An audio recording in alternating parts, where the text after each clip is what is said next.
안녕하세요. 저는 서울대학교 동양사학과에 재학 중인 하진우라고 합니다.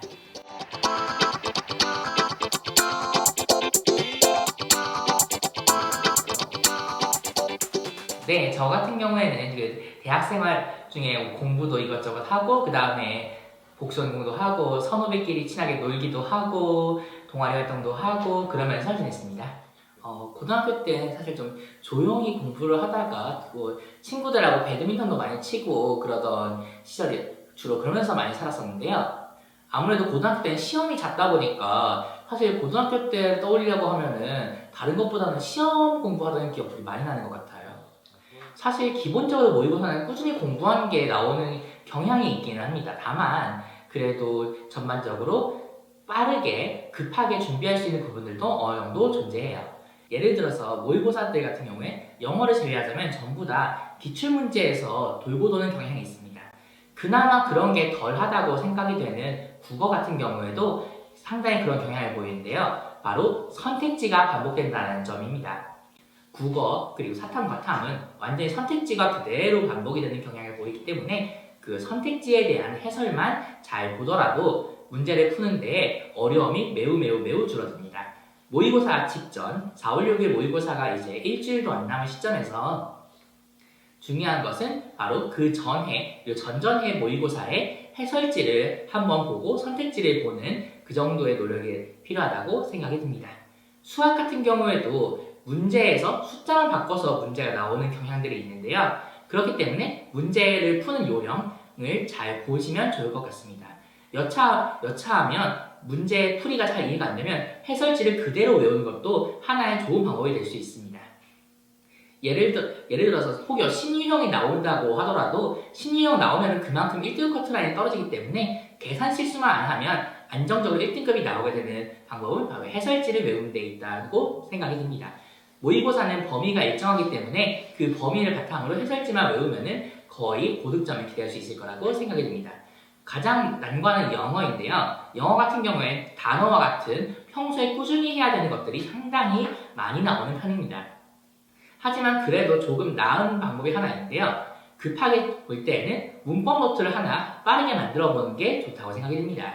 예를 들어서 그 투부정사 혹은 투부정사와 투의 그 전치사적용법 이런 것들의 차이에 대해서 볼 때 여러 가지 예문을 써놓고 해석을 할 수 있도록 잘 끊어놓는 그런 문법 노트만 몇 개 만들어놔도 문법 문제를 푸는데 도움이 될 뿐만 아니라 독해를 하는 데 있어서도 잠깐이나마 큰 도움이 될 수 있습니다. 그 외에 사탐과 과탐 같은 경우에는 문제, 선택지 모두 돌고 돌기 때문에 그것들만 잘 보셔도 크게 문제가 없다고 생각을 합니다. 가장 중요한 건 기출이고 그 중에서도 기출문제에 대한 해설이다 라는 것을 집중해서 받으시면 좋겠습니다. 모의고사 때는 꼭 잠은 평소처럼 자고 먹는 것도 평소처럼 먹어야 한다라는 생각이 많이 들어요. 제가 모의고사 때 이것저것 실험을 많이 했었는데 잠을 좀 적게 자보니 잠을 좀 적게 자니 시험을 망하고 그 다음에 잠을 많이 자니 그러고 나서 시험 때에도 졸리더라고요. 그래서 잠도 평소처럼 자야 되는 것 같고요. 그 점심 때 보통 막 시험 때니까 적게 먹어야 한다 막 이런 생각들을 많이 하시는데 제가 한번 그래서 저도 애들이 체한다 그래서 적게 먹어야 한다 라고 하길래 따라해봤어요. 적게 먹어봤어요. 그랬더니 너무 적게 먹어서 스트레스 받아서 체하더라고요. 되게 그런 것들 좀 조심해 주시면 좋겠습니다. 모의고사 때는 항상 평소처럼 있는 게 가장 중요하다라는 걸 포인트로 짚어두고 싶습니다. 절대 특별한 거 하지 마세요. 사실 저 같은 경우에는 오답노트를 많이 작성하거나 하는 타입은 아니었어요. 왜냐하면 오답노트 작성할 친구들을 보니까 써봤자 안 보더라고요. 써봤자 안 보면 그거는 전혀 의미가 없는 거예요. 다들 지금 오답노트 쓰시면서 내가 이거 쓰면 다음에 꼭 보겠지라고 생각을 하실 텐데 99%의 확률로 착각이에요. 절대 다시 안 봅니다. 그러니 오답노트를 작성하지 마시고 그 시간에 해설지를 다시 한번 읽어보세요. 어차피 오답노트를 작성하는 것도 그 문제에 대한 해설을 확실하게 알아보는 거거든요. 그래서 해설지를 읽어보시고 그리고 그 부분에 대한 개념 정리된 부분들을 그냥 다시 읽어보세요. 오답노트 쓰는 시간에 한 3번은 읽을 수 있어요. 그리고 그 부분을 체크를 해둬서 나중에 그 자기가 평소에 보던 개념서에 체크만 해주세요. 그러면 나중에 봤을 때 아 내가 이 부분을 틀렸었구나 라는 것을 확인할 수 있어요. 어차피 오답노트의 용도도 그거와 똑같기 때문에 그냥 자기가 주로 보던 개념서에 체크만 해두시고 넘어가시는 게 좋다고 생각이 듭니다. 그게 더 시간도 적게 걸려요. 사실 제가 서울대를 가게 된 가장 큰 이유는 제가 진로가 불확실했기 때문이었어요. 지금이야 계속해서 공부를 하고 싶다라는 생각이 있지만 그 당시만 해도 진로가 상당히 보장되어지 않은 상황이었거든요. 어떻게 뭐 로스쿨에 가려고 생각을 했던 것도 있고 다른 그냥 공부하는 건 어떨까 생각도 했고 취직은 어떨까 하는 생각도 했고 되게 여러 가지 다양한 뭐 고시를 하면 어떨까 이런 생각도 많이 했었는데요. 되게 다양한 고민을 하게 되었을 때 아무래도 안전장치가 필요하다. 한국 사회에서 가장 좋은 안전장치가 뭘까? 학벌이다 싶어서 그래서 서울대를 진학하게 되었습니다. 혹시 공부를 좋아하시나요? 일하는 것보단 공부하는 게 좋고 공부하는 것보단 노는 게 좋아요.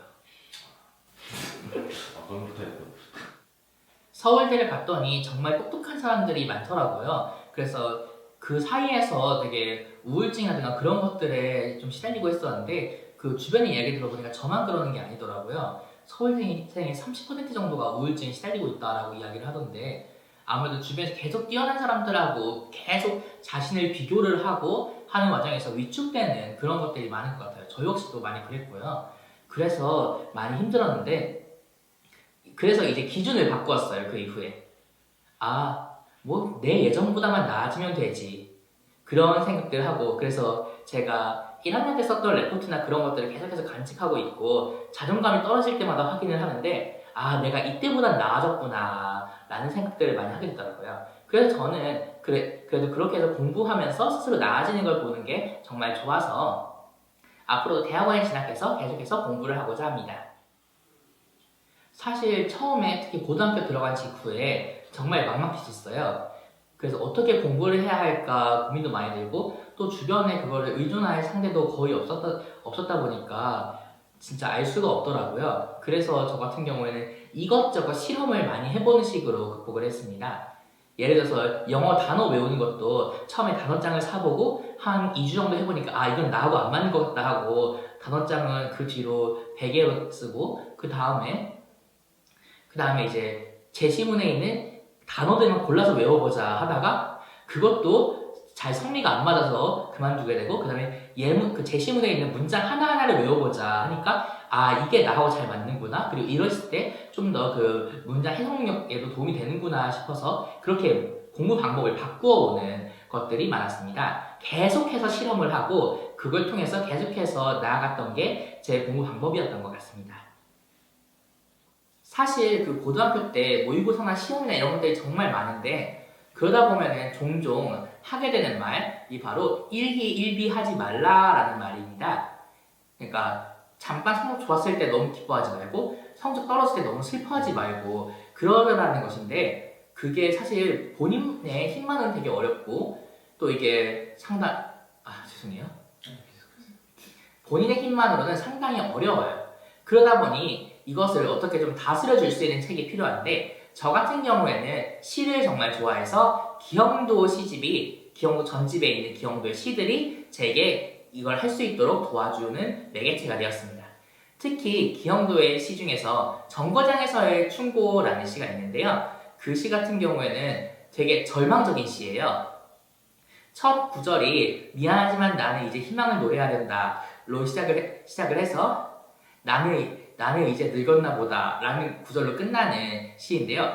첫 구절을 반어법을 해가서 끝까지 절망을 읊조리는 시예요. 그런데 참 아이러니한 게 이게 정말 기분이 너무 들떠있을 때 보면은 조금 기분이 차분해지는 효과가 있고 너무 기분이 우울할 때 보면은 오히려 그걸 보면서 공감을 하고 간혹 울기도 하면서 오히려 그 괴로움이 약간이나마 해소되는 모습이 보여요. 그러면 우울했던 기분이 조금 풀리고 공부에 다시 손을 가게 하는 그런 효과가 있습니다. 그래서 저는 기영도의 정거장에서의 충고라는 시 나아가서 기영도 전집을 추천합니다. 언제나 평소처럼 지냈으면 좋겠어요. 그러니까 자기가 평소라고 생각하는 딱 그 정도만 유지하는 게 가장 이상적인 삶이라고 생각을 해요. 진짜 딱 평소처럼 밥을 먹고 평소처럼 일어나서 그렇게 사는 게 가장 중요한 것 같아요. 딱 그것만 해도 충분해요. 열심히 잘하고 있는 거예요. 네, 저는 고등학교 때 계속해서 독학으로 공부를 했습니다. 그러다 보니까 여러 모르겠는 것들이 많이 생기고는 하더라고요. 특히 실전에서 우러나온 경험들을 저에게 진짜 전수해 줄 수 있는 사람이 거의 없었습니다. 그래서 항상 그 실전에서 우러나온 경험에 목말라 했었습니다. 이게 제게는 너무나도 힘든 경험으로 남아있는데 대학 와서 좀 그런 경험들을 사람들이 덜 겪었으면 좋겠다라는 생각을 많이 하곤 했습니다. 그러다가 이 케미스터디라는 서비스를 알게 되었고 케미스터디 서비스를 통해서 더 많은 사람들에게 저의 경험들을 나눠줄 수 있겠다고 생각을 했습니다. 그래서 저는 케미스터디 튜터에 지원을 하게 되었습니다. 4월 6일 모의고사가 끝난 후에 케미스터디 앱에서 풀이 영상이 지속적으로 업로드될 예정입니다. 많이 봐주세요.